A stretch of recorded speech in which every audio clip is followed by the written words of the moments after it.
Yo les potos, on se retrouve pour une nouvelle vidéo. Alors aujourd'hui on va regarder. Alors on est vendredi. Par contre j'ai pas de pizza, je suis désolé. Parce que normalement j'aurais dû acheter une pizza aujourd'hui. Parce que ça fait un mois que j'ai acheté une pizza. Oui, vous vous souvenez de la truc. Bon, je vais passer en haut. Donc désolé. Je passe tout de suite. Poussez-vous.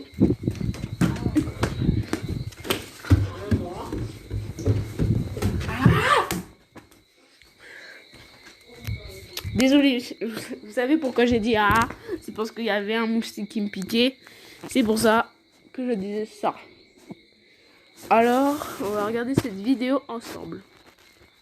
Coucou. Le jeudi 27 avril 2006, Ashley Reeves, qui a 17 ans, rentre du lycée et explique à ses parents Je sais pas si vous vous souvenez, mais avant qu'on continue la vidéo, c'est pas cette vidéo qui m'a choqué.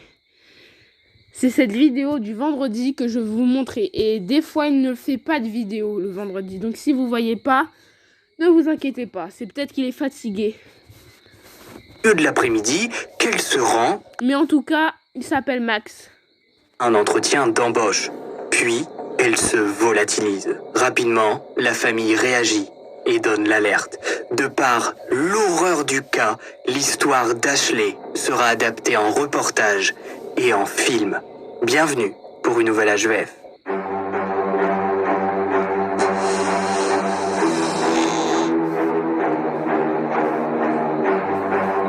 Je sais pas si vous avez vu le titre. C'est marqué amoureuse de son prof de sport. Il lui tend un piège. Ça veut dire que la fille est amoureuse de son prof de sport et le prof de sport tend un piège à la fille. Pourquoi? Peut-être que c'est un pédophile, on ne sait pas. Je sais même pas ce que ça veut dire, donc je vais fermer ma bouche. Et je vais continuer l'histoire.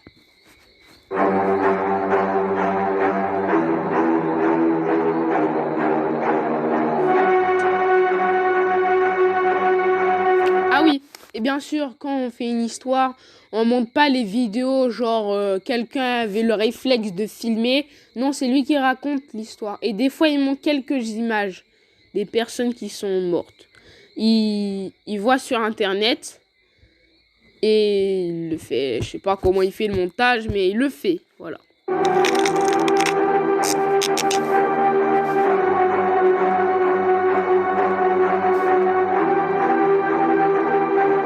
Vous savez pourquoi il fait HVF? Parce que histoire, ça fait H, V, vrai, ça fait V, et F, et flippante, ça fait F.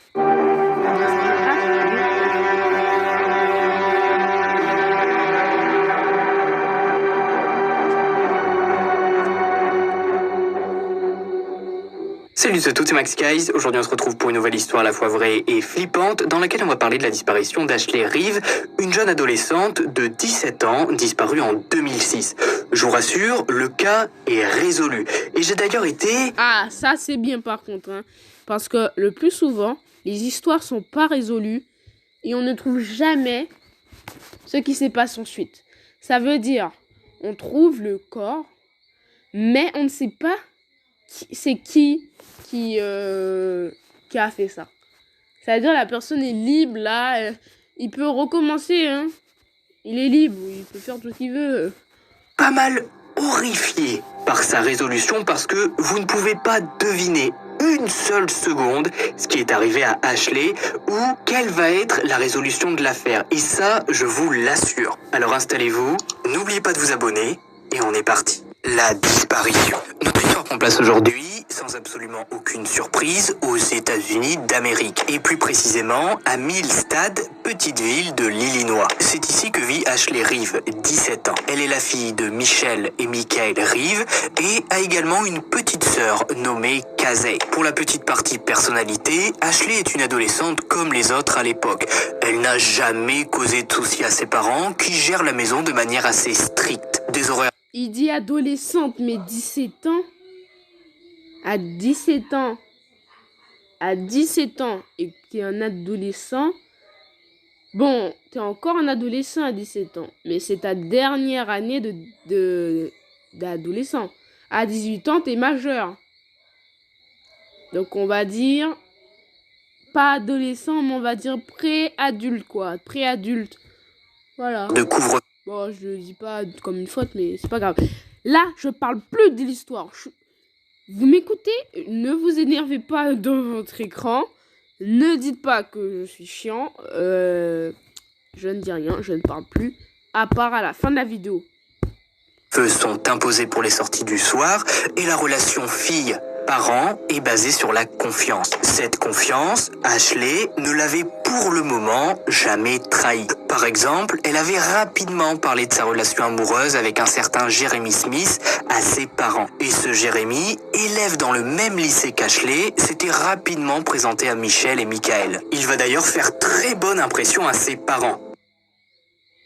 Non mais vraiment, commencez pas à le suspecter, c'est pas parce que dans la plupart des affaires de disparition c'est un proche qui fait le coup, que notre pauvre Jérémy qui a rien demandé, il est forcément suspect. Bon, un petit peu quand même, forcément, mais vous allez voir que dans cette affaire, ça va plus être une victime qu'autre chose.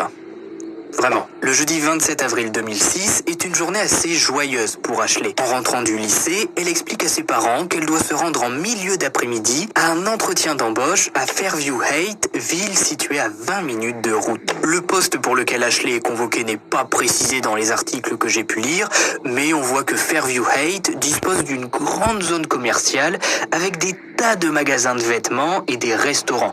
Donc je suppose que c'était sûrement pour un petit travail d'étudiant, de vendeuse ou de serveuse. Bref, un poste classique pour une fille de son âge. Ashley part de chez elle à 15h30. Elle prend avec elle des vêtements de rechange parce qu'elle a prévu de jouer au basket avec des amis, d'après ce qu'elle dit à ses parents. Pour la petite précision, à cette époque, Ashley n'avait pas de voiture et c'est donc Jérémy, son petit ami, qui lui a prêté la sienne. Pour la culture, en Illinois, là où se déroule notre affaire, eh bien, les jeunes de 15 à 17 ans peuvent obtenir un permis d'apprenti conducteur qui leur permet en gros de rouler sans avoir le permis définitif.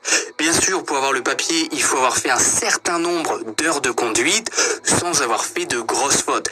Bien sûr, si le type il s'engage à contresens dans l'autoroute, on va pas lui donner le permis d'apprenti conducteur. Voilà, on a tous appris un petit truc, ça fait plaisir. Tout ça pour dire qu'Ashley part de la façon la plus naturelle possible. Elle emprunte la voiture de son petit ami, ses parents lui demandent de rentrer à 22h maximum, Ashley accepte et part. La journée passe tranquillement et vous vous doutez bien qu'à 22h, Ashley ne rentre pas. Sinon la JVF n'aurait aucun intérêt. Michelle et Michael s'inquiètent assez rapidement. Ils connaissent bien leur fille et savent qu'elle ne leur a jamais fait défaut. La première chose à laquelle ils pensent, c'est un accident de voiture. Triste mais banal. Pour se rendre à Fairview Heights, Ashley doit emprunter une grande route nationale toute droite et on sait que sur ces routes, les accidents sont fréquents. Les conducteurs perdent leur ligne de vue et se crachent à contresens. C'est ce qu'on appelle le syndrome de la ligne droite qui fait entrer les conducteurs en état de somnolence parce que le trajet est trop monotone. Certaines études démontrent que 25% de ces accidents mortels ont lieu sur ces fameuses lignes droites. Les parents d'Ashley sont donc inquiets, même si le trajet était censé être court. Michelle va demander à Kazé si elle a eu des nouvelles de sa sœur. Mais rien. Les parents vont envoyer plusieurs SMS à Ashley qui a la chance d'avoir un téléphone portable. Ils vont tenter de l'appeler. Mais non, personne ne répond. À 22h30, la mère de famille se décide à appeler le shérif. Elle explique que sa fille est partie en plein milieu d'après-midi se rendre à un entretien d'embauche, puis qu'elle n'est pas rentrée. Le shérif, dans un premier temps, va tenter d'expliquer à la mère d'Ashley que sa fille a 17 ans, bon, que ça a l'air d'être une fille sérieuse, elle a son permis d'apprenti conducteur, elle se rendait à un entretien d'embauche, donc il est que 22h30, elle devait rentrer à 22h, elle a peut-être un petit peu de retard, peut-être qu'elle est avec des amis, voire même un ami, et qu'elle n'a pas vu l'heure passer, elle va sûrement rentrer d'un moment à un autre. Le shérif lui demande donc de patienter un petit peu. Pas besoin de paniquer pour 30 minutes de retard. Alors, la panique, je peux comprendre que le shérif ne veuille pas lancer des recherches après 30 minutes de retard, mais au vu de ce qui va se passer, si, la mère avait raison de paniquer. L'alerte de nuit. Heureusement ce soir-là, un certain Steve Steve Johnson, qui est capitaine dans le département du shérif, va entendre l'appel et il va comprendre que quelque chose cloche. Il explique dans les différentes vidéos que j'ai pu voir que ce qui l'a fait tilter, c'est le fait que si Ashley n'avait pas vu l'heure ou était avec des amis, voire un ami, elle aurait forcément prévenu ses parents. Elle se serait excusée. Elle aurait dit qu'elle arrivait le plus vite possible. Ashley n'était pas dans une relation conflictuelle avec sa famille. Donc, elle n'aurait eu aucun problème à les informer de son retard pour les rassurer. Mais là, rien. Steve Johnson part donc en patrouille pour tenter de voir s'il peut trouver quelque chose. Il va faire la route jusque Fairview Heights, passer sur les parkings des magasins et restaurants pour voir si la voiture d'Ashley, qui appartient en réalité à Jeremy, n'est pas abandonnée quelque part. Il va passer sa nuit à patrouiller entre Millstad et Fairview. Et puis, les heures vont passer. Aux alentours de 6 heures du matin, la patrouille va se rendre à Laderman Park, qui est un endroit connu des ados de la région qui y font régulièrement des petites fêtes et qui dispose de plusieurs terrains de sport. Bingo, Steve Johnson et ses hommes vont tomber sur la voiture que conduisait Ashley. À l'intérieur, ils vont y trouver des vêtements de sport, comme si Ashley était venue ici, garer sa voiture, puis sans raison, avait disparu. Le vendredi 28 avril 2006, l'alerte est donnée. Ashley Reeve a disparu sans raison, de façon inquiétante. Jeremy Smith, le petit ami, est bien sûr le premier à être convoqué par Steve Johnson pour subir un interrogatoire. Et c'est complètement logique puisque depuis la nuit des temps, ce genre d'affaires existe et dans la grande majorité des cas, lorsqu'une fille disparaît, c'est un proche, voire le petit ami qui fait le coup. En France, je pense qu'on commence à avoir l'habitude. Pendant son interrogatoire, Jeremy va faire très bonne impression. Il répond calmement, ne semble pas trembler de partout. Bref, l'interrogatoire a été filmé. En voici un extrait. Ashley's boyfriend, is that correct? Yeah. How often do you see her? Once a day, usually. So, I mean, you guys are pretty serious. Yeah. Believe me, I seriously am giving you my 100% all, telling you the truth. I mean, I love her. I love her to death. Anything to get her back. I've cried, but I mean, I'm just so tore up. Pour la petite analyse personnelle, on sent dans ses réponses qu'il ne stresse pas face aux enquêteurs. Ses mains ne tremblent pas. Il regarde dans les yeux les agents lorsqu'il répond. Et tous ces petits éléments vont pousser Steve Johnson à relâcher Jeremy. Et là, l'enquête prend une toute autre tournure, puisque si Ashley n'a pas été enlevée par un proche, il va falloir découvrir qui elle a bien pu croiser depuis hier dès son départ à 15h30. Est-ce que son entretien d'embauche était un piège? L'opérateur téléphonique qui gère la ligne d'Ashley est contacté par ses parents pour fournir l'intégralité des numéros l'ayant appelé ces dernières heures. Ses parents ont le droit puisque la ligne est à leur nom. Donc, ils demandent simplement un rapport d'appel en réalité. Et ça, vos parents peuvent d'ailleurs le faire parce que si votre ligne téléphonique est à leur nom et payée par leurs soins, sur leur panel de gestion de forfait sur l'ordinateur, je crois, ils ont accès à vos SMS, à vos nombres de SMS envoyés à tel ou tel numéro. Bref, c'est un magnifique outil d'espionnage. J'en vois qui suit un petit peu derrière leur écran en pensant à papa et maman en train de lire les SMS enflammés envoyés dernièrement. Après, moi je dis ça comme ça, bien sûr. Tout ça pour dire que dans le rapport d'appel d'Ashley, un numéro va ressortir plusieurs fois, assez régulièrement. Ce numéro est celui de Samson Shelton, 26 ans. Michel va donc l'appeler et lui demander s'il sait où est Ashley. Non, répondra Shelton. Puis, la mère va tenter de comprendre qui il est et pourquoi il appelle aussi régulièrement sa fille de 17 ans. Quasiment au même moment, les enquêteurs mis sur l'affaire apprennent eux aussi l'existence de Samson Shelton, puisqu'ils interrogent les amis d'Ashley qui expliquent tous que l'adolescente avait une relation secrète avec cet homme plus âgé depuis quelque temps maintenant et qu'ils se voyaient discrètement lors de parties de basket au parc Laderman. Alors je sais pas si on jouait au même basket, mais je pense qu'ils passaient pas toute leur après-midi à mettre des paniers. D'après les amis d'Ashley, le jour de sa disparition, elle avait prévu de le rencontrer. Et c'est là qu'il y a un flou dans l'histoire, parce que j'ai lu partout qu'Ashley avait un entretien d'embauche ce jour-là. Et je vous l'ai même dit au début. Mais dans tout ce que j'ai pu lire concernant l'affaire, le coup de l'entretien n'a jamais été démenti. Donc, je ne sais pas vraiment si Ashley a inventé ce mensonge pour passer l'après-midi avec Shelton ou si elle a vraiment eu un entretien. Non, parce que sinon ça voudrait dire qu'Ashley a demandé à son petit ami Jérémy qu'il lui prête sa voiture pour aller voir un autre mec. Et ça c'est quand même super glauque.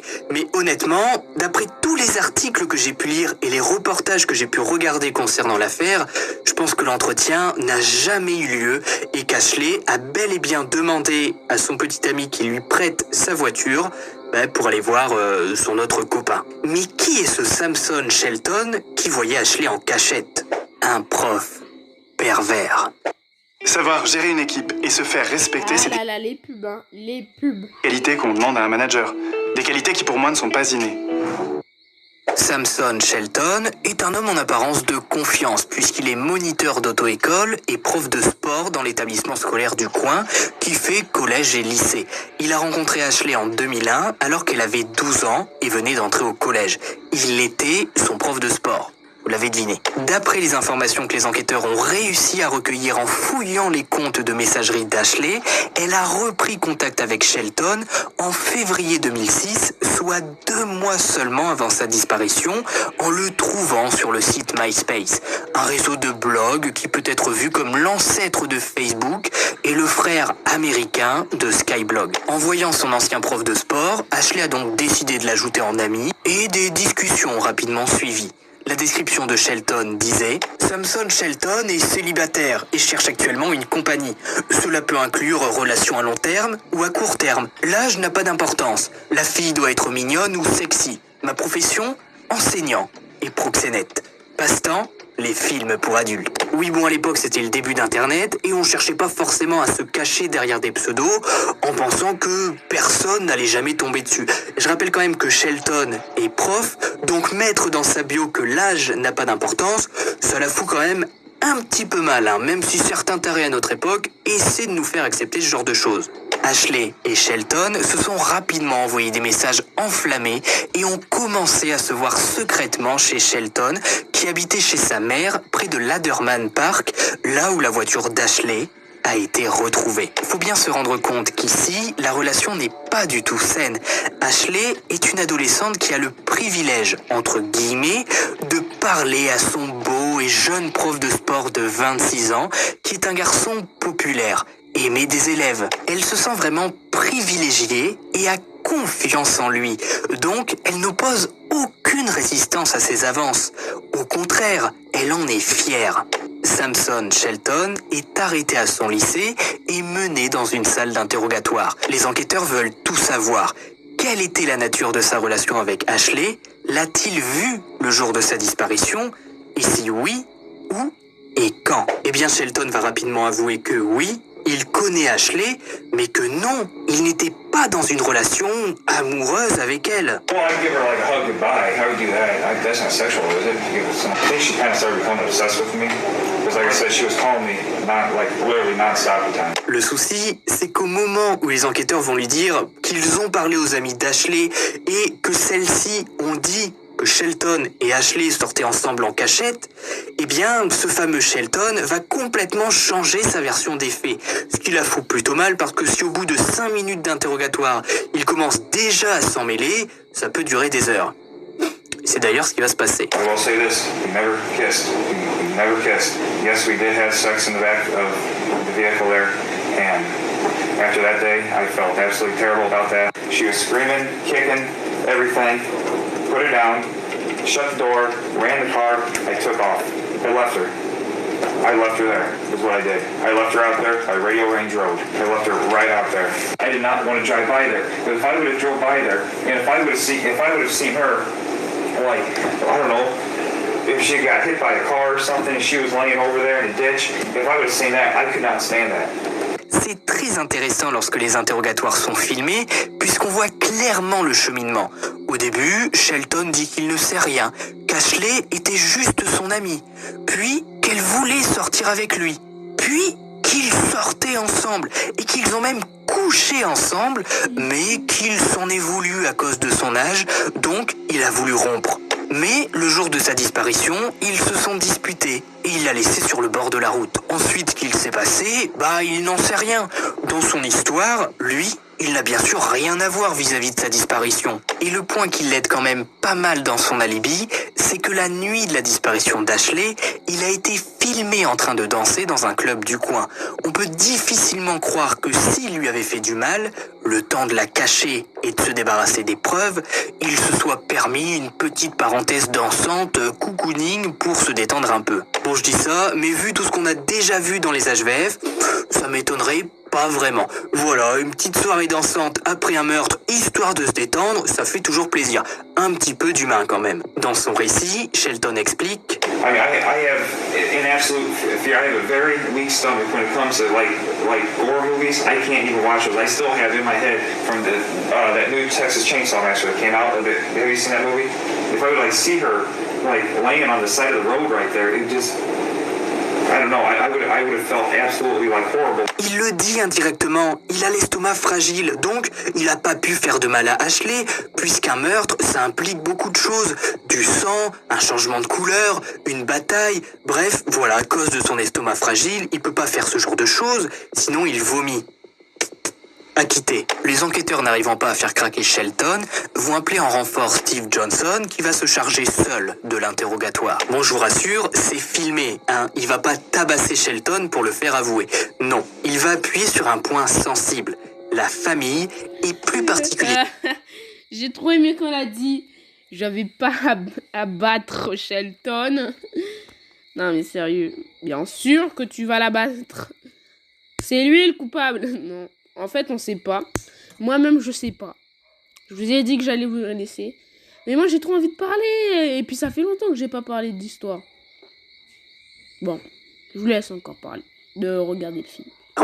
Sa mère et sa grand-mère. If I left from here and I went and talked to Grandma right now and I laid down this whole story that you're saying, what's Grandma gonna say?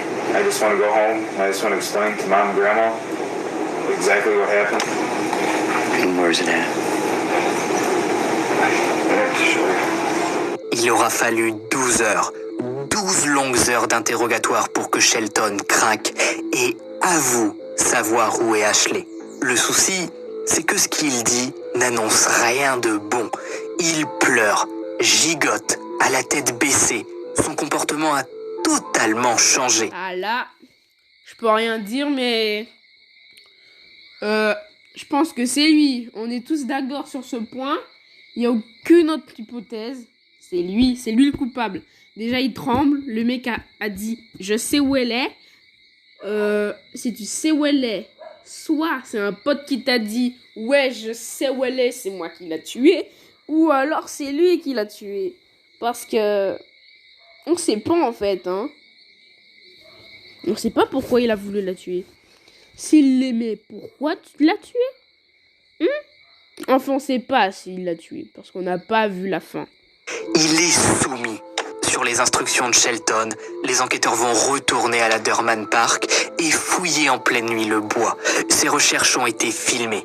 Les conditions climatiques à ce moment-là sont catastrophiques. Il pleut, il fait froid. Et bon, vous l'avez remarqué, mais il fait nuit. Même si Shelton ne l'a pas fait, les enquêteurs recherchent un corps. Et ce corps, ils vont finir par tomber dessus au beau milieu de la forêt.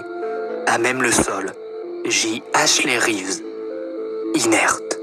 Quand ils tombent sur le corps d'Ashley, les enquêteurs remarquent tout de suite les centaines d'insectes en train de lui piquer la peau. Ils vont donc diriger leurs faisceaux lumineux un peu partout sur son corps pour voir où sont les blessures et quelle est la cause de la mort. Eh bien, en dirigeant la lumière sur le visage d'Ashley, ils vont se rendre compte que ses pupilles bougent et que son thorax se soulève. Ashley respire. Elle est en vie. Le souci, c'est qu'Ashley semble complètement paralysée. Elle ne bouge que les yeux, elle a la bouche un petit peu ouverte. Tout ça a bien sûr été filmé par les enquêteurs. Ah! Elle n'est pas morte. Elle aspire. Donc ce mec ne sait pas tuer des gens. Donc une chance en vrai. C'est bien parce qu'elle n'est pas morte. Elle peut encore survivre. ses parents pleurent, mais ils ont de l'espoir parce que voilà, mais on n'est pas sûr si elle va mourir en 2 secondes. Hein. Si les shérifs font que voir qu'elle baisse les yeux, elle dit elle tombe. Les parents vont être effondrés à mort. Hein. Je sais pas comment ils font pour rester comme ça, mais demain je vais vous montrer la vidéo qui m'a choqué. Ouais, qui m'a choqué. Et diffusé ensuite sur internet. Je peux pas vous le montrer dans cet HVF parce que vous imaginez bien que sinon la vidéo passerait tout de suite en plus 18, donc je vous publierai ça sur mon Twitter après la sortie de cette vidéo pour que vous puissiez... Oh, j'ai pas de Twitter. S'il y a quelqu'un à Twitter, vous pourrez me l'envoyer sur... me l'envoyer s'il vous plaît. Vous me l'envoyez, je sais pas... ceux qui ont Twitter, bien sûr, vous allez sur MySkies, et ben vous regardez et vous me l'envoyez. Vous l'envoyez à Gamer, je sais pas. Non, le grand garçon. Je pense encore à Gamer parce que c'était mon nom favori. Vous rendre compte de l'horreur qui régnait dans cette forêt ce soir-là. Imaginez les 30 heures qu'Ashley a passé allongée ici, paralysée au milieu de la forêt. Ashley est transportée en urgence à l'hôpital. Les médecins qui la prennent en charge sont formels. Elle a peut-être survécu jusqu'ici, à terre, mais elle est tellement faible que le moindre faux mouvement, le moindre petit choc risque de mettre fin à sa vie. Sur la scène de crime, les enquêteurs ne trouveront rien de vraiment probant, si ce n'est une paire de baskets certainement perdues lors du crime. Mais il se pose une question. Si Shelton est bel et bien le coupable, pourquoi n'a-t-il aucune trace de lutte sur lui? Ashley a le visage tuméfié. Elle a reçu des coups, a même été étranglée puisqu'elle a des marques de strangulation. Sur Shelton, on devrait retrouver des bleus, des griffures, bref des éléments prouvant une certaine violence envers le prof et sa petite amie. Les aveux. Et si vous pouviez recevoir 873 € et 6 centimes Ça, les pubs, c'est sur votre vraiment compte un truc, bancaire avant ce soir, Quand t'es en train d'écouter une vidéo là, la personne va dire un mot et il y a une pub. Et des fois ça dure 30 minutes. Ou même... Non, pas 30 minutes. Mais des fois ça dure 2 minutes. Et il faut attendre 2 minutes. Ça m'énerve tellement. Samson Shelton donne une explication assez nette et assez détaillée face à ce manque de blessures. Il explique qu'il était dans la voiture avec Ashley au moment des faits, qu'en gros, il se serait disputé parce qu'il voulait rompre avec elle et Ashley ne voulait pas. Elle a tenté de le convaincre de rester avec elle, puis ils se sont disputés jusqu'à en venir aux mains. Shelton a alors tenté de pousser Ashley en dehors de la voiture, mais voilà, il l'a fait tellement violemment, il ne sait pas trop ce qui s'est passé, il l'a attrapé par le cou, et d'un coup, sa nuque a craqué d'un seul coup. L'adolescente devient inerte et ne réagit plus à rien. J'ai dû faire quelques recherches parce que je suis pas médecin. Quoi? Elle ne réagit plus à rien? Ça veut dire, si elle est vraiment guérie, hein, on la frappe, elle a aucune émotion. Mais c'est trop bien ce pouvoir. En fait, seulement quand on te dit t'es chiant, t'es nul, t'es gras, tu restes là, la personne va encore te taper, tu vas avoir des bleus et tout, tu fais rien, t'as aucune émotion, tu cries pas. Ça veut dire tu pleures pas, t'as pas l'émotion de pleurer, t'as pas l'émotion de rire. Il faut rire, c'est important de rire. Si tu ris pas, t'es un pauvre gnoche. Le mec, il est dans sa maison, il reste 36 heures à faire rien, il mange du cassoulet toute la journée, il pète, il est tout seul. Ouais, le cassoulet, ça fait péter. Non, mais sérieux. Avoir aucune émotion, c'est quand même grave. Même si ça a l'air bien, si on te tape, il y a juste cette émotion-là qui est bien. Mais les autres, je vous conseille pas, hein. Pour comprendre pourquoi Ashley n'était pas morte au moment où sa nuque s'est brisée, même si les Américains ont plus utilisé le terme coup cassé pour cette histoire. Eh bien, en fait... Con cassé. D'après ce que j'ai trouvé, attention, s'il y a des médecins, n'hésitez pas à mettre un petit commentaire. La nuque est faite de plusieurs vertèbres qui permettent de bouger, d'articuler, dont certaines qui permettent à votre cage thoracique d'inspirer et d'expirer. Par chance, ce jour-là, les éléments dans la nuque d'Ashley qui ont été endommagés, sont les vertèbres lui permettant de bouger et non les vertèbres lui permettant de respirer. Voilà, c'était vraiment pour la petite explication. Voilà, donc son cou est cassé, mais ça n'a pas cassé les vertèbres pour respirer. Ça veut dire elle peut pas bouger son cou, elle peut pas articuler, elle est comme si elle est muette parce qu'elle peut pas parler. Elle doit rester dans un lit d'hôpital pendant toute sa vie. 17 ans jusqu'à sa mort, c'est quand même long. Elle va attendre longtemps, hein. Vaut mieux qu'elle meure parce que je suis désolée de dire ça, mais rester comme ça dans une position tout le temps, quoi. On sait pas si elle va pouvoir sortir de ça. C'est chaud. Mais attendez, je sais pas combien d'ans on va lui donner à le prof là de prison. J'ai envie de voir à la fin. Bon, je suis pas médecin, si certains en savent plus que moi, n'hésitez pas. Je préfère dire ça comme ça parce que je connais Internet, je sais que les gens sur Internet sont plus intelligents que tout le monde, donc je vais pas trop m'avancer sur le milieu médical. Shelton, voyant qu'Ashley ne réagit plus et ayant bien entendu son cou craquer, va complètement paniqué. Il va se dire que s'il veut s'en sortir, il doit faire croire à un meurtre commis par un cinglé du coin. Steve Johnson, qui est présent lors des aveux complets, explique « Elle est devenue molle et il ne savait pas quoi faire. Il a dit qu'il avait paniqué à ce moment-là. Alors il l'a étranglée. Il l'a étranglée avec ses mains. Cela n'a pas fonctionné. Elle respirait toujours. » À ne pas sortir de son contexte, bien sûr. Mais Shelton ne s'arrête pas là, puisqu'il continue à parler et il donne tous les détails possibles. Je pense en fait qu'à ce moment-là, il ne se rendait pas bien compte de quoi il allait être accusé, de tentative de meurtre. Et il se disait sûrement que bon voilà, je vais tout balancer et comme ça, ils me relâcheront rapidement. Ce soir, je suis dans le canapé avec un petit coca. Mais non, ça marche pas comme ça. Je vous lis la retranscription.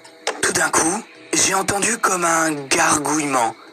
Et puis, quand j'ai entendu le gargouillement, j'ai lâché prise. Quand j'ai lâché prise, elle avait des crachats qui sortaient de sa bouche. Et puis, j'ai vu qu'elle était de la couleur la plus dingue que je n'ai jamais vue. Sa langue était comme une sorte de poids, comme ça, entre les dents. J'ai resserré encore. J'ai utilisé mon pied pour pousser la ceinture autour de son cou.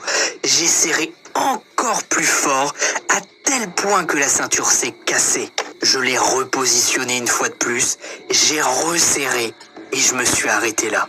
Ensuite, j'ai été la déposer en forêt et j'ai décollé. Je me suis littéralement précipité hors de la forêt comme une chauve-souris pour sortir de cet enfer. Après ses aveux, Shelton comprend enfin qu'il va certainement passer sa première nuit en détention.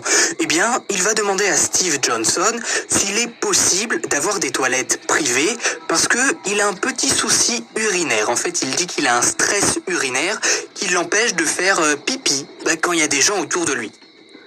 Vous me croyez pas? Écoutez. Am I able to get like a little private toilet because I can't pee when there's people around because of my urinary stress disorder? Yeah, I don't know, Sam. Well, I'll tell them that that's what you want, but I don't know if they'll be able to do that. I'll be miserable if I can't pee. Yeah. Ça va quand même un petit peu d'humanité, hein. C'est pas parce qu'il a brisé la nuque d'une gamine de 10 ans qu'il l'a étranglée une première fois avec ses mains, une seconde fois avec une ceinture. S'il a dit 10 ans, c'est marqué en haut à gauche, 17 ans, il s'est trompé. Excusez-lui. Qu'il a cassé tellement il serrait fort et qu'il a abandonné le corps de cette même adolescente au beau milieu de la forêt avant de partir danser dans un club, que ça y est, il faut l'empêcher de faire pipi et il faut pas prendre en compte son stress urinaire. Quand même un petit peu du... Peut-être que c'est la fille qui a eu le temps de lui attraper le zizi pour que il a ce truc qui peut pas faire pipi avec des gens. Peut-être que c'est ça, hein. On ne sait pas. Et on ne pourra jamais savoir, puisque je suis pas sûr qu'il dira ça. Hein. On est en 2021. Bon, pas au moment de l'affaire, mais vous m'avez compris. Shelton est placé en détention. Il va y rester 17 jours avant d'être libéré sous caution. En effet, sa mère a versé 80 000 $ sur les 800 000 demandés pour que son fiston soit assigné à domicile avec un bracelet électronique plutôt qu'en prison. Et le pire, accrochez-vous, c'est que Shelton va de nouveau tenter d'entrer en contact non pas avec Ashley, mais avec d'autres adolescentes depuis le site MySpace. L'une des... Je crois qu'il a un petit souci dans le cerveau. Tu viens de faillir tuer une gamine de 17 ans. Enfin, c'est pas vraiment une gamine, hein, mais elle a 17 ans, c'est une adolescente. Bon, presque adulte. Et là, tu vas encore contacter, mais c'est pour les tuer, là, ou quoi Tu veux faire quoi, Shelton? Je crois que... t'as bien un petit souci dans ton corps et dans tes oreilles. Mère qui savait que sa fille connaissait Shelton va découvrir 3 heures après sa sortie de prison qu'il avait envoyé son numéro de téléphone à sa fille pour lui donner rendez-vous et la voir. Heureusement, la mère l'a vu et a interdit à sa fille d'aller au rendez-vous. Elle devait d'ailleurs emmener une copine avec elle. Steven Johnson va bien sûr être mis au courant et va assurer aux parents que le domicile de Shelton est sous surveillance, qu'il a interdiction de sortir dans une zone éloignée et qu'aucune jeune fille ne sera autorisée à entrer chez lui pendant sa libération sous caution. Bon, finalement, plusieurs adolescentes se rendront chez lui puisqu'au final, dans son assignation à résidence, rien n'est indiqué concernant les visites amicales qu'il peut recevoir. Donc des ados de 16 à 17 ans allaient au rendez-vous d'un type qui a brisé la nuque de l'une de leurs camarades parce que ça faisait bad boy. Même si Shelton continue à vivre à peu près normalement et qu'il a juste un petit bracelet au mollet, vous en faites pas, certaines fois la machine judiciaire met du temps à se lancer, mais elle ne vous oublie jamais. La tentative de fuite. Bonjour tout le monde, je suis Méline. Savez-vous comment dire j'ai faim en anglais? La quatrième. I'm hungry est l'expression la plus utilisée. Mais connaissez-vous d'autres expressions? Le vendredi 23 juin 2006, Samson Shelton est officiellement accusé de tentative de meurtre par un grand jury. À la fin de cette mise en accusation, Shelton se dira non coupable de cette tentative de meurtre. Pour lui, il n'a pas voulu tuer Ashley, c'est une simple dispute qui a dégénéré. La peine maximale pour cette accusation est de 30 ans. Mais au vu de la brutalité des faits et du poste de professeur de Shelton, qui lui donne donc une certaine responsabilité vis-à-vis des ados qu'il a en cours, plusieurs accusations pourraient s'ajouter et il encourrait alors 60. Alors, il va dire le truc, mais... voilà, 3, 2, 1. Temps de prison. Bon, c'est... Attends, 60 ans ou 70 ans? Pour lui, il n'a pas voulu tuer Ashley. Attendez, c'est pas ma faute. C'est une simple dispute qui a dégénéré. La peine maximale pour cette accusation est de 30 ans. Mais au vu de la brutalité des faits et du poste de professeur de Shelton, qui lui donne donc une certaine responsabilité vis-à-vis des ados qu'il a en cours, plusieurs accusations pourraient s'ajouter et il encourrait alors 60 ans de prison. Bon, assez parlé de lui. Ok, 60 ans. Il avait déjà 30 ans. Maintenant, il faut en faire le double. Chaud. Aujourd'hui, il a quel âge? Bon, 2006. Si... Bon, je sais pas quel âge il avait en 2006. Là, il sera toujours en prison, hein. Je crois qu'il devrait sortir en 1959, 1960, hein, parce que c'est chaud. C'est vraiment chaud, chocolat. Normalement, c'est 1946. Si je me trompe pas, si je compte bien, je suis pas sûr. Ou alors plus ou moins, je sais pas. Et on y reviendra après. Dans tout ça, comment va Ashley, qui a donc passé plus de 30 heures paralysée au milieu de la forêt, avec une nuque brisée? Où en est-elle dans son processus de réadaptation? Eh bien, par miracle, elle va bien. Les premiers rapports qui sortent à l'époque expliquent que, contrairement à ce qu'on a cru au début, sa nuque n'est pas brisée, mais a été frictionnée dans un tel sens et dans une telle violence que ça l'a partiellement paralysée. Après 1 mois d'hospitalisation et plusieurs semaines de réadaptation, Ashley a réappris à bouger. Bravo, mademoiselle. Elle a réussi à survivre. Un gros délinquant. Mais vraiment, bravo pour elle, hein. Applaudissez-la parce que elle a de la chance, hein. Elle aurait pu mourir. C'est un prof vraiment, comme il l'a dit dans le truc, dans le titre, je sais pas si c'est... Voilà. Le mec est un pervers. Mais sérieux. Voilà, c'est trop pire. Bras, ses jambes et peut également parler. Elle explique dans divers reportages ne se souvenir de rien. La seule chose qu'elle sait, c'est qu'elle tentait de rompre avec Shelton. Contrairement à ce qu'il a dit aux enquêteurs, c'est elle qui voulait le quitter et non lui. Ensuite, il y a eu une dispute, puis c'est le trou noir. Elle dit avec ses propres mots, « Une partie de moi veut essayer de se souvenir, puis une autre partie se dit, oh, ce n'est peut-être pas... » En fait, tout va bien, hein. Elle peut encore bouger son cou. Elle peut aussi ressentir des émotions. Donc, ne croyez pas à ce que j'ai dit. Croyez Max Kais plutôt. Je ne sais pas raconter des histoires. Croyez Max Kais. Une bonne idée. Enfin, Max, c'est son vrai nom. Ils ont dû me réapprendre à manger et à boire. Je me souviens de mon premier verre d'eau. C'était incroyable. Je suis une combattante et je continue à vouloir me pousser de plus en plus fort. Pourtant, dans notre affaire, il y a bien failli n'y avoir jamais de procès. Parce que lorsque Shelton va comprendre qu'il n'échappera pas à son procès pour tentative de meurtre et qu'il n'échappera pas non plus à certainement des dizaines d'années de prison, il va tenter de mettre fin à ses jours en ingurgitant une grande quantité de médicaments. C'est sa mère qui va le découvrir inerte dans sa chambre avec marqué sur le torse « Ne me réanimez pas ». Les secours envoyés sur place vont réussir à le réanimer et Shelton, voyant qu'il ne serait... Attends, on lui a dit « Ne me réanimez pas ». Il a pris un médicament pour mourir. Il voulait pas que... aille en prison pour 60 ans. Il a préféré mourir. Il a pas eu le temps. On a eu le temps de le réanimer. Au calme. Le mec voulait mourir. Il a pas eu le temps. Le moment où il allait mourir à la dernière seconde, il a eu le temps de le réanimer, wesh. C'est sa malchance ou quoi? Et en plus, on dirait qu'il a pas de bras. Bizarre, bizarre. Et pas avec le bon Dieu, va se battre avec les ambulanciers pour qu'ils le laissent digérer son mélange médicamenteux jusqu'à en mourir. Il sera maîtrisé, sanglé à un brancard et emmené à l'hôpital. Shelton va survivre, mais il va tenter de se faire passer pour un fou. Parce qu'il le sait, s'il est déclaré fou, eh bien, il partira dans un hôpital psychiatrique, voire même, il pourra être assigné à résidence avec un traitement médicamenteux.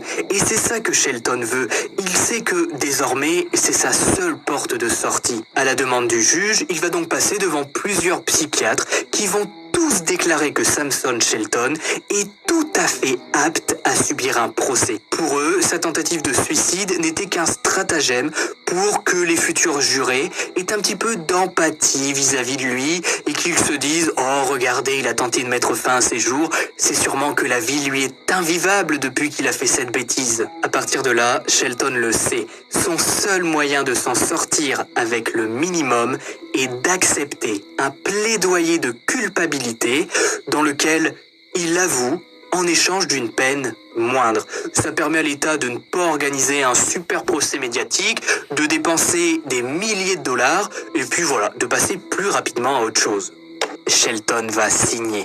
Il va accepter de plaider coupable pour la tentative de meurtre d'Ashley, en échange d'une peine de 20 ans de prison et d'une libération conditionnelle possible en 2024, soit après 17 ans. Eh ben, vous voyez, il a un peu de chance, ce Shelton. On est en 2021. Dans 3 ans, il pourra sortir de prison. Vous voyez, il est possible qu'il puisse sortir. Une libération conditionnelle possible en 2024. Et on est en 2021. Mon gars, on a retiré beaucoup d'années dans ta prison, hein. Moi-même, quand j'ai entendu 60 ans, j'étais comme ça. Alors que la fille est même pas morte. Donc, dites-vous, si elle serait morte, on lui aurait donné une peine de vie. Peine de vie, j'ai déjà vu ça. Une mère qui a tué son enfant. Et voilà, c'était chaud, hein. Il l'a étranglée dans la piscine. Elle est raide morte. Elle est morte froide. En 2 secondes, elle est morte. Ça veut dire... Et en plus, il y avait un petit frère, il y avait un témoin. Le petit a 6 ans. Et il a montré comment sa mère a fait. Elle a fait comme ça avec sa main sur le visage de sa mère. Elle a poussé dans la piscine au fond. Je sais pas pourquoi elle a fait ça. Mais en tout cas, c'est grave. C'est très grave. Année de prison. Vous demandez sûrement s'il est déjà sorti vu qu'on est en 2021. Non, je vous rassure, Shelton est toujours derrière les barreaux et depuis sa condamnation, il se fait le plus discret possible pour avoir un dossier béton lors de sa future demande de libération conditionnelle. Puisque vous l'avez compris, Samson Shelton, malgré le fait qu'il soit un prédateur, sortira un jour ou l'autre de prison. On l'a vu pourtant, dès qu'il est sorti quelques mois de détention, il a repris contact avec des ados et les a invités chez lui. Après cette histoire, Jérémy a rompu officiellement avec Ashley. Cette affaire lui a brisé le cœur. Il s'est fait prendre pour un con. Lui qui pensait être dans une relation solide, alors qu'il prêtait sa voiture à sa copine pour qu'elle aille voir un autre mec. Ashley de son côté a continué sa vie. Elle a aujourd'hui une trentaine d'années, s'est mariée et a eu 2 enfants. Elle conclut elle-même son histoire et son affaire criminelle en disant « N'abandonnez pas, n'abandonnez jamais. Continuez simplement à vous battre. J'ai traversé beaucoup d'épreuves et il faut continuer à se battre. Chaque jour, c'est un combat, mais vous devez simplement continuer à marcher péniblement. Pour une fois, et vous me l'avez demandé régulièrement, c'est ainsi que se termine bien l'histoire d'Ashley Reed. Si vous avez regardé cette vidéo jusqu'au bout, mettez forêt en commentaire. N'hésitez pas à me donner votre avis. Avez-vous déjà été dragué par l'un de vos profs? Êtes-vous même déjà... Ah non, moi ça m'est jamais arrivé de toute façon. Ça ne peut pas m'arriver. Ma prof a au moins 50 ans et quelques. Et moi j'ai 10 ans. Comment c'est pas possible. Donc, si cette vidéo a plu... Ouais, cette vidéo était vraiment longue. Elle a duré 30 minutes. Je sais pas si je vais vous montrer la vidéo aujourd'hui. Mais... Vous savez quoi? Je vais le faire. On va chercher la vidéo. La vidéo du garçon de 9 ans. Il avait 9 ans. Et c'est lui. C'est cet enfant qui avait commencé à faire du feu. Oui, du feu. Vous avez bien entendu, du feu. Vidéo plus populaire, on avance encore. L'enfant qui a fait du feu. Qui a brûlé des maisons. Regardez. Cette histoire, je vais le regarder 2 fois. Pour l'instant. Mais je ne me rappelle plus. C'est pour ça que j'ai envie de vous remontrer. Encore. Pas encore parce que je vous ai jamais montré. Mais j'aimerais bien que vous voyez cette vidéo. Mais je la vois pas. Je cherche encore.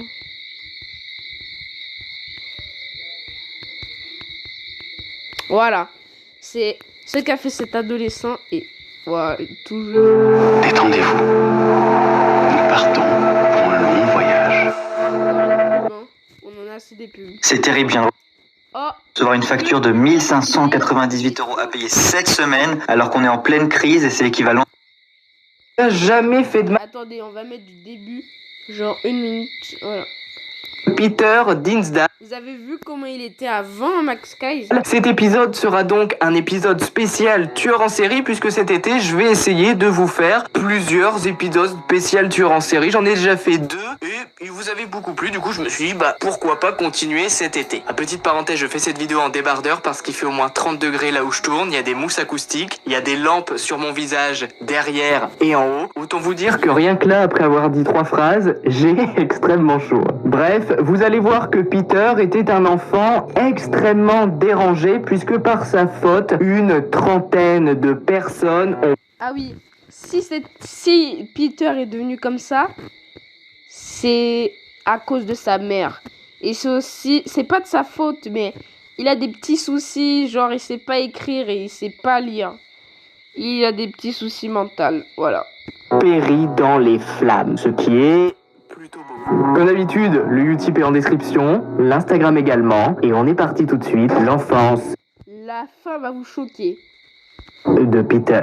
Peter Dinsdale, né en 1960 à Hull. Il n'a pas eu une enfance très facile puisque malheureusement pour lui, sa mère était une prostituée et son père était donc tout simplement un client de sa mère. Autant vous dire qu'il n'a jamais connu ni jamais su qui était réellement son père. La mère de Peter ne s'occupait absolument pas de lui, c'est-à-dire que pendant ses journées de travail, elle travaillait à la maison. Peter était enfermé dans une pièce insalubre, on peut même pas appeler ça une chambre. La maison était réellement une véritable porcherie et sa mère s'occupait très peu de lui. Elle lui donnait à peine à boire, à manger, etc.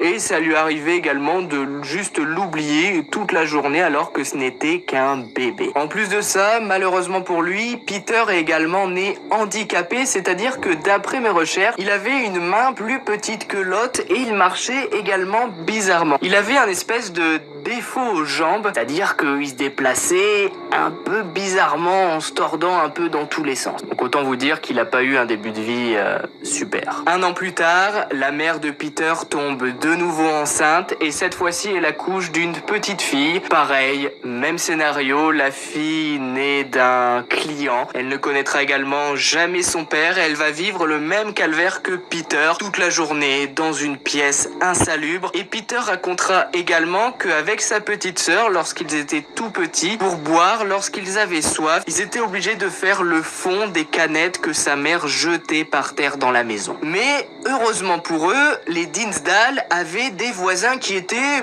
plutôt attentifs à ce qui se passait dans le quartier et un jour, les services sociaux de l'époque ont été avertis que 2 enfants se baladaient dans la rue, qu'ils étaient sales, puants, sous-alimentés et rapidement les services sont intervenus pour enlever Peter et sa sœur des mains de leur mère. À cette époque, Peter et sa sœur ont donc été mis dans un orphelinat. La sœur de Peter a été très rapidement adoptée, mais Peter va alors de nouveau vivre un enfer puisque dans les orphelinats des années 1900, il y avait énormément de prédateurs d'enfants. C'est-à-dire qu'il y avait beaucoup de personnes qui faisaient en sorte de travailler dans ces orphelinats pour, malheureusement, abuser des enfants. Et Peter va vivre dans cet enfer. Il va donc être baladé pendant plusieurs années entre les orphelinats et entre sa mère également. Sa mère qui d'ailleurs ne veut absolument pas s'occuper de Peter. C'est-à-dire que à peine il rentrait chez lui parce que l'orphelinat lui disait écoute, vas-y, tu peux aller une semaine chez ta mère si tu veux. Il rentrait chez lui, sa mère ne lui disait rien. Elle était complètement indifférente à son retour. Et à cause de tout ça, à cause de ce début de vie, Peter va développer une haine, une rage. Il ne comprend pas pourquoi les gens ne l'aiment pas. Lui qui est pourtant pas méchant, qui a jamais fait de mal à personne, il ne comprend pas pourquoi sa mère ne l'aime pas, pourquoi les gens le baladent de gauche à droite. Et du coup, peu à peu dans sa tête, il commence à avoir... Et aussi, c'est un peu de la faute de son voisin. Parce que c'est lui qui lui a fait apprendre à faire du feu. Pourquoi tu fais apprendre à un enfant qui a 9 ans à faire du feu? Mais sérieux, ça n'a pas de sens.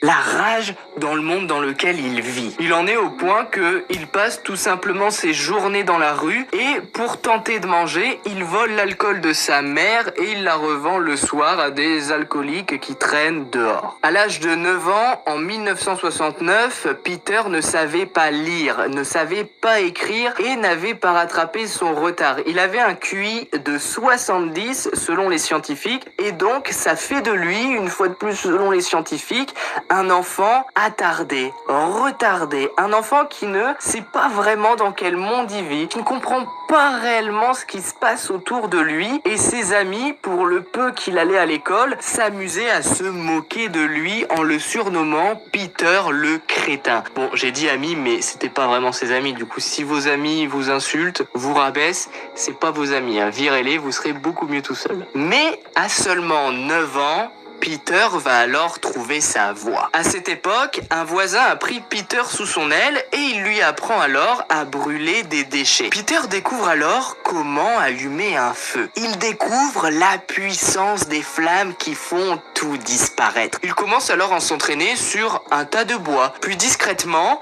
mit le feu à un commerce de quartier en mettant des papiers en feu dans les bouches d'aération qui donnaient sur la rue. Puis Peter se calme et continue à errer dans la rue et comme je vous le disais, il allait même de temps en temps à l'école. À côté de ça, sa mère continue à travailler et tout allait bien. La routine s'installait peu à peu dans la vie de Peter. Il n'était malheureusement pour l'instant pas destiné à faire des choses incroyables. Mais en 1973, Peter a 13 ans. Il prend le bus pour aller à l'école et c'est à ce moment-là qu'il va commencer.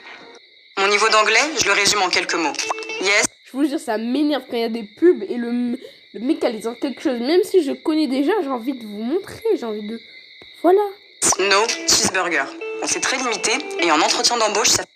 A déraillé. Le début des incendies. Nous sommes donc en 1973, Peter a donc 13 ans et vu qu'il va de temps en temps à l'école, il prend donc le bus pour aller à l'école. Et dans ce bus, il a remarqué un petit garçon de 6 ans qui s'appelle Richard, qui est également handicapé, il boite d'une jambe, mais le problème c'est que Peter va développer une espèce de haine vis-à-vis de ce garçon, tout simplement parce que ce garçon a une famille qui l'aime. Il voit tous les matins Richard être déposé et embrassé par sa mère, et tous les soirs, le père de Richard vient le chercher. Peter considère que si lui n'a pas le droit au bonheur, si lui n'a pas le droit à l'amour d'une mère, il considère que Richard n'y a pas le droit non plus. Richard semble beaucoup trop heureux pour Peter et il va réellement développer une espèce de rage contre lui. Un soir, bien décidé à stopper le bonheur du petit Richard, il le suit alors jusqu'à chez lui, attend la tombée de la nuit et à ce moment... J'aime trop quand il dit... Il attend Richard. Il attend la tombée de la nuit. La façon... c'est trop bien. Là, Peter est alors armé de paraffine. La paraffine, c'est quoi? C'est une espèce de poudre qui était énormément utilisée avant pour allumer des feux. Et donc, c'était très facile de s'en procurer pour vraiment pas cher. Peter a donc sa paraffine et une petite boîte d'allumettes. Une fois la nuit tombée, il se décide alors à entrer dans la chambre de Richard qui donne directement sur la rue. Alors en fait, faut savoir qu'à cette époque, dans les quartiers pauvres, les fenêtres étaient facilement ouvrables. C'était pas nos belles fenêtres d'aujourd'hui. On poussait à peine, ça s'ouvrait. Donc Peter se met alors à pousser la fenêtre qui s'ouvre. Il essaye de faire le moins de bruit possible. Il met de la poudre un peu partout pour que la chambre s'enflamme le plus vite possible. Il attrape ensuite son allumette, la jette par terre et met le feu à la chambre. Très rapidement, la chambre se transforme en brasier et les parents de Richard sont alors réveillés par la fumée. Ils se réveillent, ils crient, ils hurlent et le père de Richard tente alors d'aller sauver son fils. Il essaye de rentrer dans la chambre, mais c'est beaucoup trop tard. C'est une véritable fournaise. Impossible d'entrer dans la chambre. Richard est condamné. Au même moment, Peter, quant à lui, est dans la rue. Il est caché. Il voit les flammes ravager la maison. Il entend les cris du père, les hurlements de la mère. Et à seulement 13 ans, il adore ça. Il jubile, il en veut encore plus. C'est donc comme ça que commence le règne de Peter, qui malheureusement, vous allez le voir, n'est pas prêt de s'arrêter. Ce premier incendie sera classé comme une fuite de gaz à l'époque. Vous allez voir d'ailleurs que les enquêteurs de l'époque, concernant ces incendies au tout début dans les quartiers pauvres de Hull, en ont absolument rien à faire. C'est-à-dire que à l'époque, pour eux, voilà une maison de pauvres qui brûle, voilà, on s'en fout, c'est un accident, ils manqueront à personne. Et ça fait d'ailleurs partie des choses également choquantes de cette histoire. Peter, qui a adoré cette première expérience et qui n'a que 13 ans, je le rappelle, va chercher de nouvelles victimes. Bien évidemment, il a beau avoir un faible QI, il en est pas pour autant complètement stupide. Il va pas s'amuser à aller attaquer des gens qui font du sport et qui sont en pleine forme. Non, lui, son type de victime, ça va être, dans un premier temps, les personnes âgées ou handicapées. 4 mois plus tard, Peter entre dans l'appartement de Bernard qui a 72 ans et qui ne pouvait plus marcher. Il se déplace uniquement en fauteuil roulant. Peter entre dans l'appartement en poussant la fenêtre, arrive dans l'appartement du monsieur qui lui dit « Mais qu'est-ce que tu fais là? Qu'est-ce que tu me veux ?» Il lui jette la poudre sur son fauteuil. Non mais sérieux, le mec, il est tranquille, il fait que rentrer chez les gens. Ouais, il va pas toquer pour dire je vais t'enflammer. Mais quand même, le mec qui répond même pas, il dit je veux te tuer. Il dit rien, il est au calme, il le regarde, il te dit non mais il est malade lui, je veux le tuer. Il met de la poudre, il s'enfuit du genre la personne elle peut rien faire, elle est en train de se débattre pour partir du truc, il a pas le temps. Et si le mec il a eu le temps de la personnage a eu le temps de partir, le mec le tue, lui donne un coup de poing, je sais pas moi, il a 13 ans, il a de la force quoi.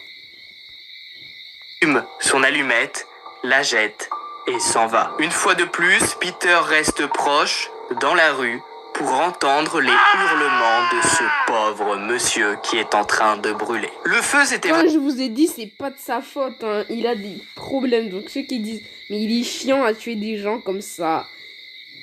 Il a un faible QI de 60 QI. C'est pas de sa faute. Donc ne disez pas à lui, il est vieux et tout. Genre maintenant, vous savez quel âge il a? Eh ben il a la cinquantaine. Il a la cinquantaine, oui. Il a même la soixantaine maintenant, hein, parce que le moment où Max Kaiser a eu ça, ça fait 10 ans.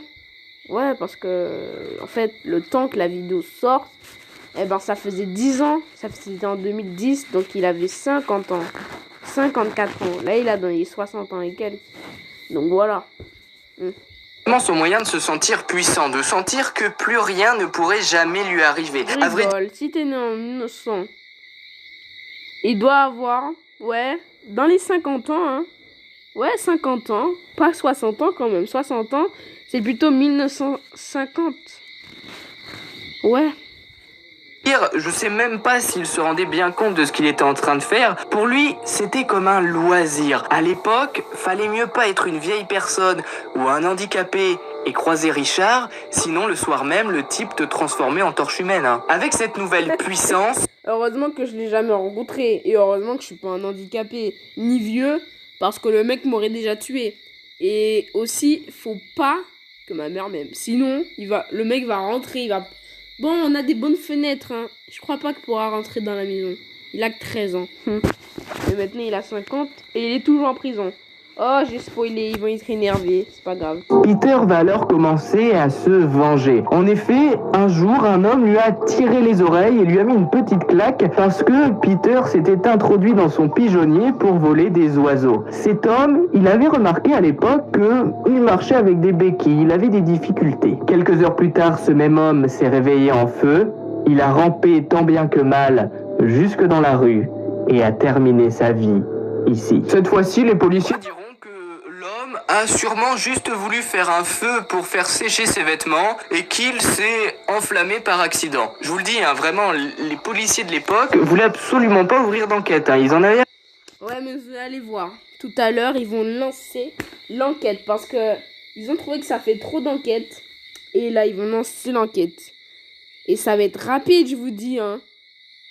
La fin va vous choquer. Enfin, le moment où ils vont accuser Peter de trucs, ce qu'il va dire va vous choquer. Rien à faire. Pendant plus d'un an, Peter ne va plus refaire parler de lui. On suppose que pendant cette période, il s'est amusé à allumer de petits feux et à faire cramer des trucs à gauche et à droite sans faire de victimes. Je pense pas que ça va vous choquer, mais moi, enfin, ça m'a choqué.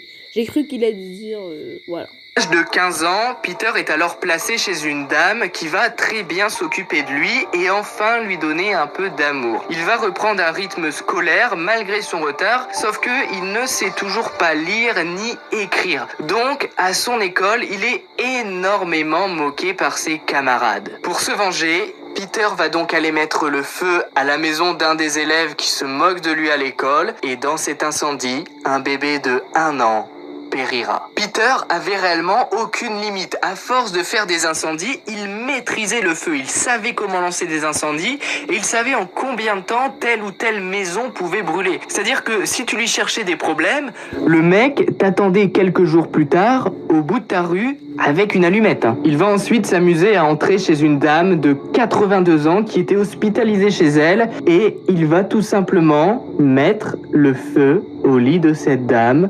Une fois de plus, il sort dehors et attend et entend. Les enquêteurs diront cette fois-ci que la vieille dame a sûrement fumé dans son lit, a mal éteint sa cigarette, et puis le lit a pris feu. Déjà, ils savent si la dame fume ou pas.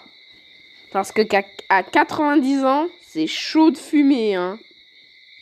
C'est chaud, c'est vraiment chaud de fumer à 90 ans. C'est vraiment chaud. Avec la dame, c'est tout. À chaque fois d'ailleurs, Peter mettait tellement de poudre partout et à des points stratégiques que la maison était réellement réduite en flammes. La plupart des maisons s'effondraient ou alors il ne restait absolument rien à l'intérieur. Malheureusement pour les habitants de Hull, c'était trop tard. Peter avait réussi à se calmer grâce à l'amour de la mère adoptive qui l'avait justement recueilli, mais en allant brûler la maison de son camarade et en allant brûler la maison de cette pauvre femme, il a repris goût aux flammes. Peter va donc réaliser en 1976 l'un de ses plus... Ah ouais, mais en 1976, il avait 16 ans. Donc là, il était bien grand, hein. C'était plus un petit ado de 12 ans. Le mec, il avait monté du cuit. Ça veut dire, il était plus à 50, il devait être à 100 au moins. 100 et quelques, parce qu'il grandit. Donc il comprend mieux les choses. Donc ça reste pas un petit bébé. Gros coup, en un incendie, il va réussir à avoir 11 personnes. Nous sommes alors en 1976, en pleine nuit, et Peter a cette fois-ci pour cible une maison de retraite. Il va attendre la nuit tombée, va briser une fenêtre à l'arrière de cette maison de retraite. Ouais, parce que il pouvait pas pousser, parce que c'était une bonne vitre de malade. Comment a-t-il fait? S'il a fait avec son poing, mon gars, t'es puissant, parce que ça veut dire que t'as pas saigné. Et voilà, peut-être que t'as saigné, mais t'as rien eu, t'as rien dit, quoi. Et mettre, une fois de plus, de la poudre absolument partout. Au rez-de-chaussée, à l'étage, dans certaines chambres. Et il va mettre des allumettes en allumant les feux tout en reculant dans la maison de retraite. Il sort de la maison de retraite qui est déjà en flammes et se met alors sur le trottoir. Vous imaginez bien que c'est quand même une maison de retraite, donc les voisins sont assez rapidement sortis et Peter adorait ça. Il adorait savoir que tous ces gens qui étaient là, c'était à cause de lui. Il adorait en plus de ça entendre les hurlements. Dans l'incendie de cette maison de retraite, 11 personnes. Mais pourquoi? Ah non. Ouais, c'est pas logique de dire ça.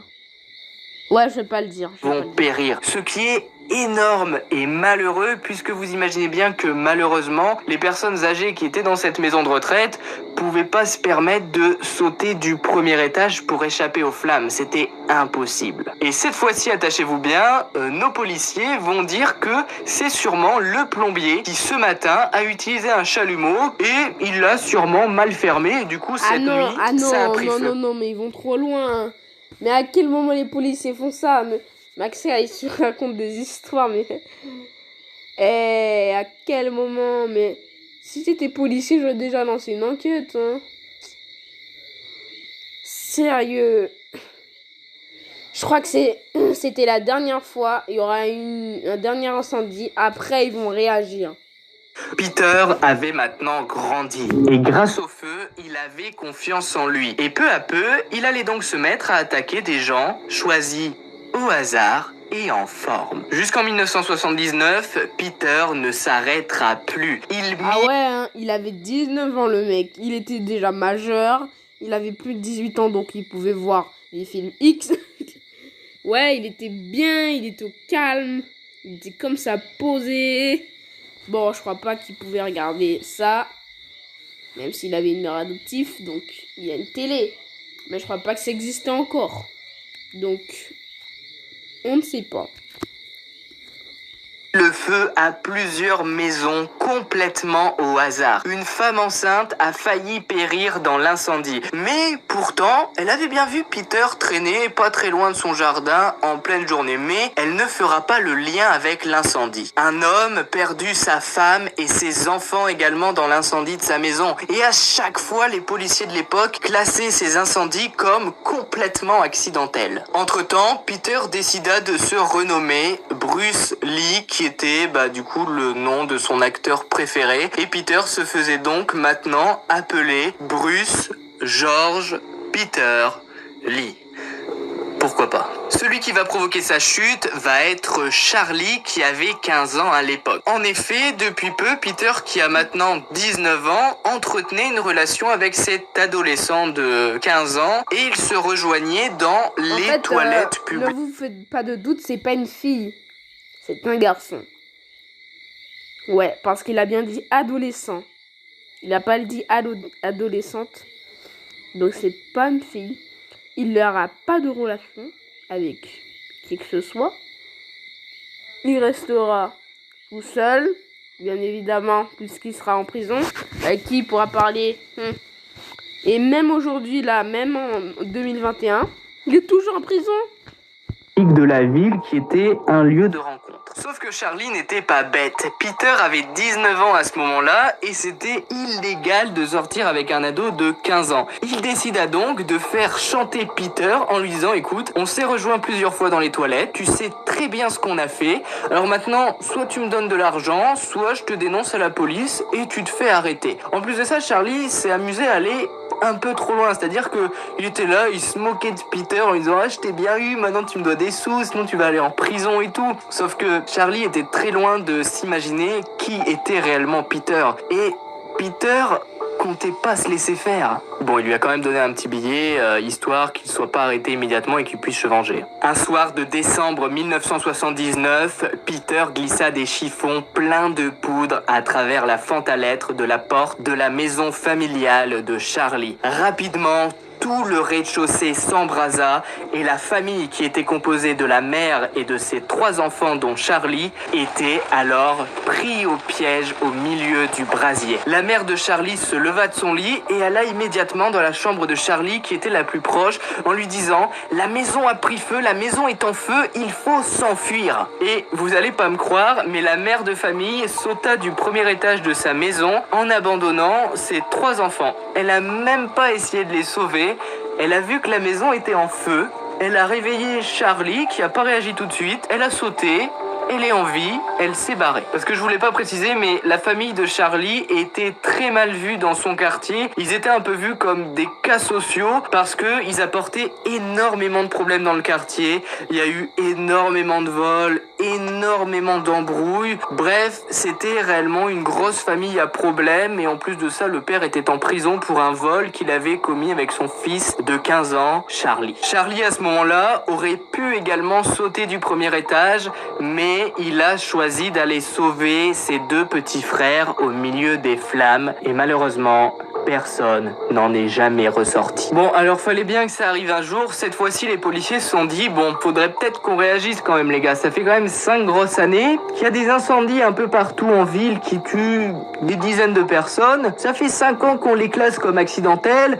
C'est vrai que là, ça continue, ça commence à faire beaucoup. Rapidement, une enquête débute alors. Je vous passe les détails de cette enquête parce qu'elle va durer assez longtemps, plus de 6 mois, puisque les voisins ne collaboreront absolument pas avec la police. Vu que la famille de Charlie était extrêmement mal vue, certains se sont même réjouis de l'incendie en disant « super, la maison a cramé, il reste presque plus personne de la famille, au moins maintenant on aura le calme dans la rue. » Donc, autant vous dire que pour débuter l'enquête qu'ils avaient déjà eu du mal à lancer, les policiers étaient pas du tout aidés. Finalement, les enquêteurs vont découvrir que Charlie avait pour habitude de rencontrer d'autres garçons dans les toilettes publiques. Et là, ils vont tout simplement se dire, bon, on va aller là-bas, apparemment c'est un lieu de rencontre, on va arrêter ceux qui sont là-bas et on va les interroger. Plusieurs personnes sont alors arrêtées et Ron, qui était alors à cette époque le chef de l'enquête, s'est dit, bon, je vais les accuser un par un, voilà, je vais les convoquer dans mon bureau, je vais leur dire je sais que c'est toi qui as déclenché l'incendie et puis on verra bien si quelqu'un avoue.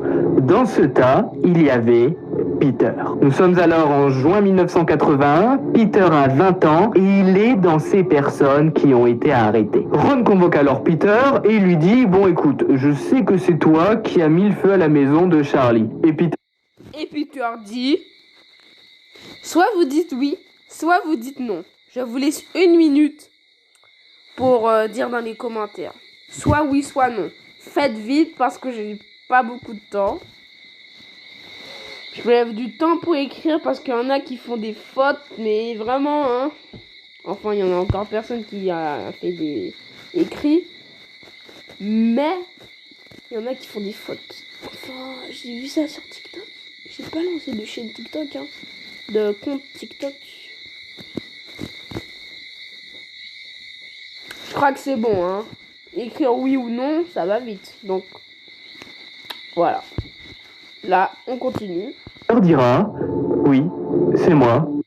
Oui, c'est moi. Alors, ceux qui ont dit oui, bravo à vous. Et ceux qui ont dit non, cassez-vous de ma chaîne. Non, je rigole, restez si vous voulez. Mais dommage à vous, voilà. Je voulais lui faire peur. Mais voilà. En fait, il suffisait de lui demander. Mais voilà, en fait, il est gentil au fond. Mais voilà, fallait juste lui demander à Peter. Au fond, il est gentil. Tu lui demandes, il répond oui ou non. Et la plupart du temps, il répond oui. Et comme c'est un enquêteur, il n'a pas voulu lui dire non et lui lancer des poudres en même temps qu'il lui disait la question. Il a plutôt dit avoué.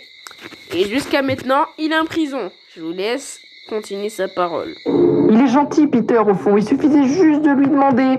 Vous imaginez si tous les interrogatoires se passaient comme ça? Vous avez un suspect et il avoue tout.